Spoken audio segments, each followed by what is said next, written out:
রাঙ্গামাটির বাঘাছড়িতে মৎস্য সম্পদ রক্ষা, অবৈধ মাছ আহরণ প্রতিরোধ ও প্রজনন মৌসুমে মাছের নিরাপদ বিচরণ নিশ্চিত করতে মোবাইল কোর্ট ও বিশেষ অভিযান পরিচালনা করা হয়েছে। মঙ্গলবার 19 মে দুপুরে উপজেলা সদর বাজারে উপজেলা প্রশাসন ও উপজেলা মৎস্য কর্মকর্তার কার্যালয় যৌথভাবে এই অভিযান পরিচালনা করে। এই সময় অভিযান চলাকালে মৎস্য সুরক্ষা ও সংরক্ষণ আইন লঙ্ঘনের দায়ে 4 জন মাছ ব্যবসায়ীকে 500 টাকা করে মোট 2000 টাকা জরিমানা করা হয়। এছাড়া নিষিদ্ধ কারেন্ট জাল বিক্রির অপরাধে 2 জন বিক্রেতাকে 5,000 টাকা করে মোট 10,000 টাকা জরিমানা করেন উপজেলা নির্বাহী কর্মকর্তা আমেনা মারজান।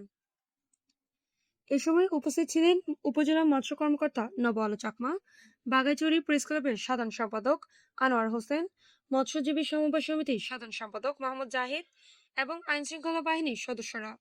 উপজেলা নির্বাহী কর্মকর্তা আমেনা মারজান জানান, মৎস্য সম্পদ সংরক্ষণ এবং আইন বাস্তবায়নে এ ধরনের অভিযান ভবিষ্যতেও অব্যাহত থাকবে। রূপম চাকমার পাঠানো তথ্য ভিডিও চিত্রে পিএ 71 টিভি।